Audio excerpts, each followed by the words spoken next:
Hello students, I am Prabdeep Singh, your political science teacher, and today we will do the next topic of class plus 2 political science. तो ये जो topic है that is according to your new syllabus. ठीक है, आपके syllabus के according है, new syllabus of session 2021-22, क्योंकि इससे पहले हमारा टॉपिक अलग था ग्लोबलाइजेशन का. Now the syllabus change, that's why I am making this video. Topic naming globalization. Students, अगर हम पहले की बात करें तो पहले टाइम के अंदर सिर्फ पीपल और गुड्स को move from one border to another border, move from one place to another place, move to from one country to another country, one country to another country is called as globalization. But now the meaning of this word is changed. ठीक है, तो उसके according हमें थोड़ा देखना भी पड़ेगा. ठीक है, because the definition is also changed. Globalization is the spread of production, technology, spread of technology, information, change of and exchange of information for jobs across the national borders and cultures. हमारे लोग वहां पे job करने जाते हैं, वहां के लोग यहाँ पे आते हैं, हम अपनी इंफॉर्मेशन, अपनी टेक्नोलॉजी इसको एक्सचेंज करते हैं आपस में, हमारे प्रोडक्ट आगे एक कंट्री से दूसरी कंट्री जाते हैं. All are the part of globalization now. Not only people and goods, technology also, information also. ठीक है, तो हम अगर बात करें डिफरेंट आपके सिलेबस के अंदर, एक तो मीनिंग है, you can write this meaning.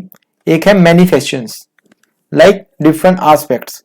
Globalisation is a social, cultural, political and legal phenomena.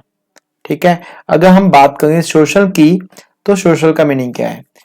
It leads to interaction among various citizen of different countries. Socially it mean that के अलग अलग countries के जितने भी सिटीजन्स हैं वो आपस में इंटरेक्ट करें. ठीक है, this is the aim of globalization. Second, culturally. Culturally के according exchange of ideas, exchange of values, creative expression among cultures. जो हमारे कल्चर के अंदर अच्छी बातें हैं वो दूसरे लोग सीखें, जो दूसरे लोगों के, दूसरी कंट्री के जो लोग हैं उनके कल्चर के अंदर जो अच्छी बातें हैं वो हम सीखें. And we adapt these things in our life. ठीक है, वो करते भी हैं हम, नो डाउट. ठीक है, ये हमें काफी हेल्पफुल करते हैं to make a life more peaceful. ठीक है, globalisation focus on the development of a single world culture. Single world culture, इसमें चाहे हम बात करें अपने पहरावे की, हमारे जो हम ड्रेसिंग सेंस की, डे बाय डे हम उनके ड्रेसिंग सेंस को अडॉप्ट कर रहे हैं, वो हमारे ड्रेसिंग सेंस को अडॉप्ट कर रहे हैं. ठीक है, अगर आप ये कोरोना काल के अंदर देखिए कि हम हाथ जोड़ के नमस्ते करते थे हर किसी को, तो ये जो सिस्टम था पूरे वर्ल्ड ने अपनाया इसको. ठीक है, तो this is the part of the globalisation. Politically meaning क्या है? Globalisation has involve the international organisation in life, like the United Nation, WTO. ये सभी को हम अपनी लाइफ के अंदर, ठीक है, इनको इन्वॉल्व कर रहे हैं. This is the meaning of politically globalisation. It mean that globalisation affect our political system. ठीक है, लीगली की बात करें तो globalisation has alter how international law is created and enforced. Legally we see that the globalisation affect our legal system also, affect our legal system. ये देखते हैं कि हमारा जो सिस्टम है वो देखता है कि फॉरेन कंट्रीज में इस तरह से कानून बन रहे हैं, तो हम उस चीज को अडॉप्ट करते हैं. Mostly all the laws are based on this United Nation human rights. इसके ऊपर डेवलप करते हैं, उसके ऊपर बेस करते हैं. जिस कंट्री के अंदर कोई राइट अगर प्रोवाइड करवाना है, they see that this right is good according to और eligible according to the human rights. और पूरी दुनिया के अंदर कहीं पे भी ह्यूमन राइट्स का वायलेशन नहीं होना चाहिए. ठीक है, इंडिया भी इस चीज को मानता है। तो हम कह सकते हैं कि ग्लोबलाइजेशन का इफेक्ट हमारे हर तरफ है। ठीक है, चाहे हम बात करें सोशली हमारे ऊपर इफेक्ट कर रहा है, हमारी सोसाइटी के ऊपर इफेक्ट कर रहा है, हमारे कल्चर के ऊपर इफेक्ट कर रहा है। ठीक है, ग्लोबलाइजेशन फोकस करता है on a single world culture की। ठीक है, हमारे पॉलिटिकल सिस्टम के ऊपर इफेक्ट करता है। ठीक है, और हमारे लीगल सिस्टम के ऊपर इफेक्ट करता है। अब ये इफेक्ट अलग अलग तरह के हैं, पॉजिटिव भी है, ठीक है, नेगेटिव भी है। ठीक है, पॉजिटिव नेगेटिव दोनों तरह के इफेक्ट्स हैं ग्लोबलाइजेशन के किसी भी कंट्री के ऊपर। ठीक है, I am not talking about India only, on all the countries these effects. ठीक है, ये इफेक्ट सभी के ऊपर पड़ेंगे, पॉजिटिव और नेगेटिव दोनों पर पड़ेंगे। एक आपके बुक के अंदर टॉपिक है डिबेट। डिबेट का मीनिंग क्या है कि पॉजिटिव और नेगेटिव दोनों के बारे में बताना है। Globalisation is the connection of different parts of the world resulting in expression of the international culture, economic and political activities. हमारे यहाँ के लीडर वहां पे जाके यूएन में पार्टिसिपेट करते हैं, डब्ल्यूटीओ में पार्टिसिपेट करते हैं। ठीक है, इंटरनेशनल मॉनेटरी फंड में पार्टिसिपेट करते हैं, डिफरेंट ऑर्गेनाइजेशन के अंदर। This is the effect of impact of globalisation on India. ठीक है, हमारा कल्चर चेंज हो रहा है, हमारा इकोनॉमिक सिस्टम चेंज हो रहा है। हर कंट्री न्यू न्यू पॉलिसीज लेके आ रही है according to the UNO, according to the aim of WTO. ठीक है, अब हम दोनों चीजें पढ़ेंगे, importance and drawbacks of the globalisation. अगर हम ये क्वेश्चन बेटा बहुत इंपॉर्टेंट है, मैक्सिमम टाइम पेपर में आता है ये क्वेश्चन, इंपॉर्टेंस ऑफ ग्लोबलाइजेशन। अगर मैं इंपॉर्टेंस की बात करूं तो हमारी technology day by day increase हो रही है ड्यू टू द ग्लोबलाइजेशन। अगर हर चीज की बात करूं, अगर मैं इंडस्ट्री की बात करूं तो नई नई मशीन्स आ गई हैं। अगर मैं फार्मिंग की बात करूं वहां पे नई नई काफी ज्यादा ऐसे प्रोडक्ट न्यू आ गए हैं जो हमारी एग्रीकल्चर को बहुत ज्यादा डेवलप कर रहे हैं। Increase capitalism and privatisation in the country. Mostly अगर बात करूं अंडर डेवलप कंट्रीज की तो वहां पे इन्वेस्टमेंट की बहुत प्रॉब्लम होती है, but globalisation help us to do this. ठीक है, प्राइवेटाइजेशन आएगी, कैपिटलिज्म आएगी, उससे जो अंडर डेवलप कंट्रीज हैं उनका बेनिफिट होता है। ठीक है, बाकी ये डिपेंड करता है गवर्नमेंट के ऊपर, वो कौन कौन सी चीज को प्राइवेट के अंडर लेके आना चाहिए। ठीक है, this thing is depend on the government according to the people of that country. This is the policy of the central government. Transfer of knowledge, इसके थ्रू, ग्लोबलाइजेशन के थ्रू हम अपनी नॉलेज को, अपनी स्किल्स को, अपने एक्सपीरियंस को transfer करते हैं from one country to another country. Reducing international conflict. मान लीजिए दो कंट्री है, दोनों के अंदर बिजनेस काफी होता है, both are totally depend on each other. ठीक है, for the business, for the economic activity, for the cultural activities, social activities, तो वो आपस में कॉन्फ्लिक्ट नहीं करेंगे। इसका मीनिंग क्या है कि ग्लोबलाइजेशन हेल्प करता है इंटरनेशनल कॉन्फ्लिक्ट को रिड्यूस करने में, क्योंकि इन दोनों को पता है अगर मैंने इसके ऊपर हमला किया या इसने मेरे ऊपर हमला किया तो दोनों का लॉस है। ठीक है, तो ये उस चीज को नहीं करेंगे। Next, foreign investment increase in the poorest country. Already आपको बता चुका हूं, फॉरेन इन्वेस्टमेंट मींस बाहर के लोग, जो ऊपर टॉपिक किया था that is under privatisation. Foreign direct investment, जब फॉरेन के लोग इंडिया किसी भी कंट्री के अंदर आके इन्वेस्ट करते हैं पैसे, और पैसे इन्वेस्ट करने के बाद वहां पे काम करते हैं। ठीक है, और यहां से ये जो लोकल कंपनीज होती हैं इनको भी बेनिफिट होता है। ठीक है, तो ग्लोबलाइजेशन से जो पुअर कंट्रीज हैं जिनकी मेन प्रॉब्लम ही इन्वेस्टमेंट है, मेन प्रॉब्लम ही इन्वेस्टमेंट है, उनके पास पैसा नहीं है इंडस्ट्री लगाने के लिए, तो फॉरेन इन्वेस्टमेंट उनकी हेल्प करती है under globalisation. the opportunity to enter any product in the market without any barrier। ठीक है, this is under the globalisation, क्योंकि ग्लोबलाइजेशन जब भी बात करता है वो फ्री मार्केट की बात करता है। फ्री मार्केट का क्या एम है, उनका मेन एम है कि the government only available to collect the taxes, nothing else. बाकी फ्री मार्केट होनी चाहिए, ये एम है डब्ल्यूटीओ का। ठीक है, कि फ्री मार्केट होनी चाहिए, जो कंट्री चाहे, जिस कंट्री से चाहे वहां पे जाके अपना बिजनेस कर पाए।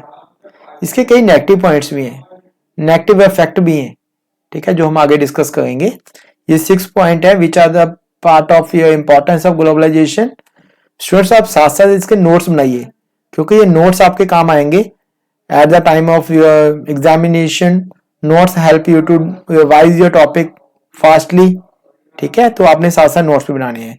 Next topic is disadvantages of the globalisation. जैसे कुछ बेनिफिट है वैसे नुकसान भी बहुत ज्यादा है ग्लोबलाइजेशन के।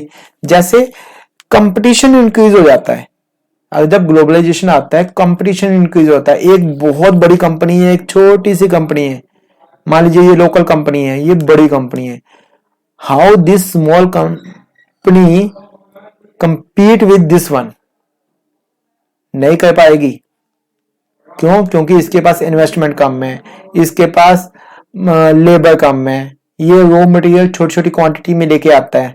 मैनी पॉइंट्स वी हैव, इसको गवर्नमेंट की तरफ से सब्सिडी नहीं मिली हुई, बड़ी कंपनी है, ज्यादा टैक्स देती है, गवर्नमेंट ने इनको फैसिलिटी प्रोवाइड करवाई हुई है, इसके अपने अंदर इलेक्ट्रिसिटी प्लांट्स हैं, इनके ये रॉ मटेरियल इकट्ठा उठाते हैं, सस्ता मिलता है, इनके पास टेक्नोलॉजी है to produce, to research, to invent new things, इसके पास नहीं है। तो बहुत टफ है to the smaller industries to compete with the bigger industries. Competition बहुत ज्यादा बढ़ जाता है और धीरे धीरे जो स्मॉलर इंडस्ट्रीज हैं ये खत्म हो जाती है अंडर ग्लोबलाइजेशन। इससे क्या होता है, ग्लोबलाइजेशन से रिच और पुअर का गैप बढ़ता जाता है। पुअर होता जाएगा, रिच होता जाएगा, क्योंकि इसके पास क्या है, मनी। ये मनी को क्या कर सकता है, इन्वेस्ट। जब ये इन्वेस्ट करेगा तो क्या होगा, इसको प्रॉफिट, ठीक है, ये चीजें। इसके पास पैसा नहीं है, मनी नहीं है, इन्वेस्ट नहीं कर पाएगा। इन्वेस्ट अगर करेगा भी बड़ी कंपनियों के साथ कंपटीशन नहीं कर पाएगा, न्यू टेक्नोलॉजी नहीं खरीद पाएगा, ठीक है। तो पुअर होता जाता है, रिच होता जाता है under globalisation. This is a general theory, ठीक है। जैसे हर a coin has two sides, same like globalisation के पॉजिटिव और नेगेटिव दोनों तरह के इफेक्ट हैं। बाकी चीजें डिपेंड करती है on the government of the country, how the government react and adopt the policies of the globalisation, ठीक है। अगर वो सही तरीके से ग्लोबलाइजेशन पॉलिसी को यूज करती है, अडॉप्ट करती है, that will be beneficial for all the people. Sometime the government adopt the policies for their own benefit, ठीक है। एट दैट टाइम जो डेवलपिंग कंट्रीज होती हैं या जो डेवलप कंट्रीज होती हैं, the people of that country affect a lot. Next, increase exploitation in the market.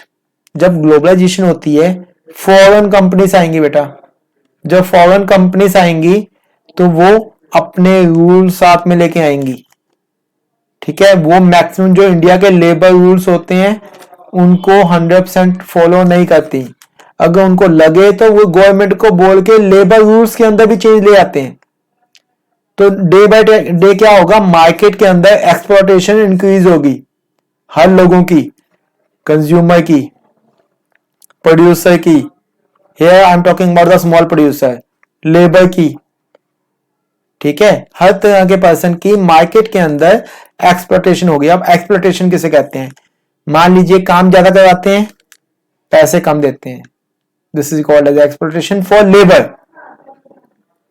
ठीक है। प्रोड्यूसर की एक्सप्लॉयटेशन कैसे होगी, पहले रेट ज्यादा बताया, जब माल बन गया रेट कम कर दिया, प्रोड्यूसर की एक्सप्लॉयटेशन। कंज्यूमर की exploitation, continuously increase the prices,